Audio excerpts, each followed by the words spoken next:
closure sa porsyon sang dalan sang La Paz Public Market nag-umpisa na. Samtang dugang nga traffic signs ginpahamtang sa diversion road.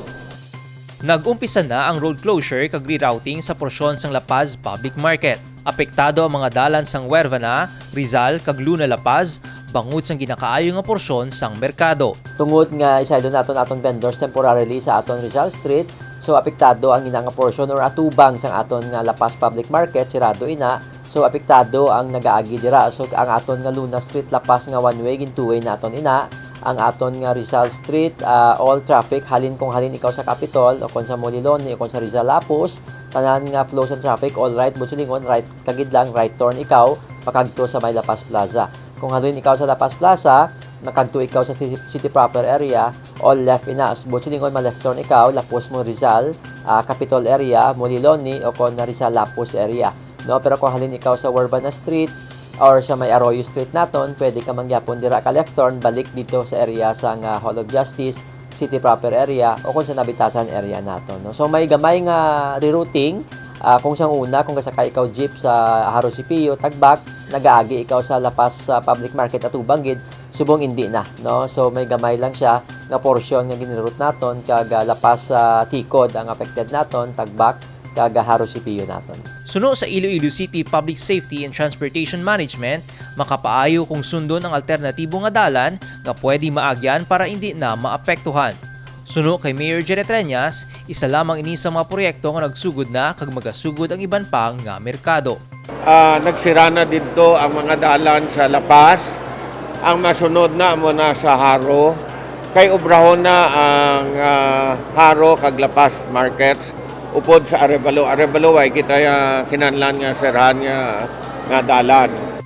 Sa piyak nga bahin, dugang nga mga traffic signs ang ginpahamtang sang Iloilo City Public Safety and Transportation Management sa Ninoy Aquino Avenue o kung Diversion Road, Bandurriao.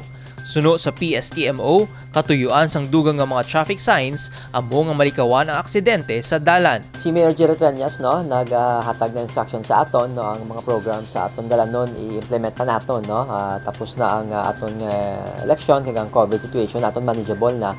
So nagasugod na kita dugang sang aton nga mga traffic signs sa aton nga mga major roads diri sa syudad para nga maging safe ang aton dalan kag ma-direct naton sang itsakto ang aton nga mga motorist. Tuman ka importante ang pagpahamtang sang traffic signs sa mga husto nga lugar, bangod ini ang nagahatag sang warning sa mga drivers. Ang syudad sang Iloilo no, labi na gid ang aton nga opisina, ang PSTMO nagapanawagan gid permi sa aton nga motorists kag commuters no kag sa pumuluyo sang syudad nga magsunod kita at all times no sang aton nga mga traffic rules and regulations no whether or not may ara kita enforcer makita o kung wala no importante gid ang disiplina kay dako ang kontribusyon sa pag-improve sang aton traffic flow sa syudad kung ang tagsa naton kapumuluyo no nagasunod sang aton nga mga traffic rules and regulations. Makabulig man ang traffic signs kaangay sang speed limit o kung U-turn slots para maprotehiran ang mga motorista, pedestrians, lakip na ang mga nagabisikleta.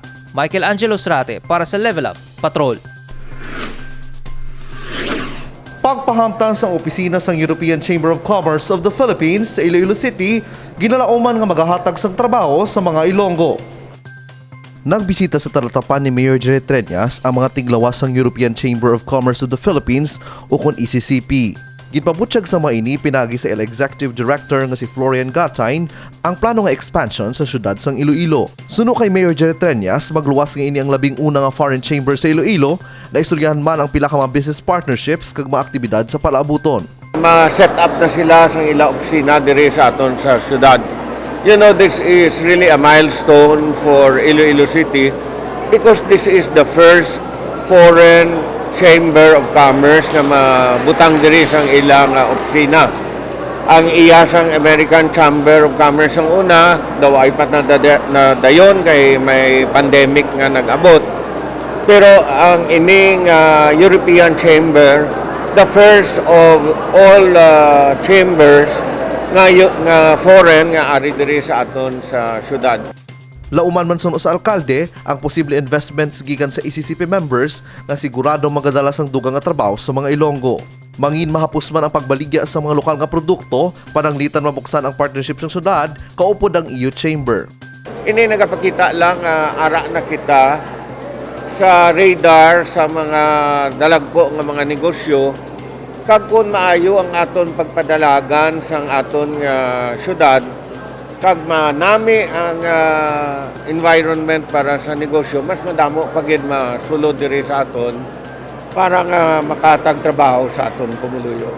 Ang pagtukod sang EU Chambers sang ilatratapan sa Iloilo ang nagapakita lang sa kauswagan sang syudad.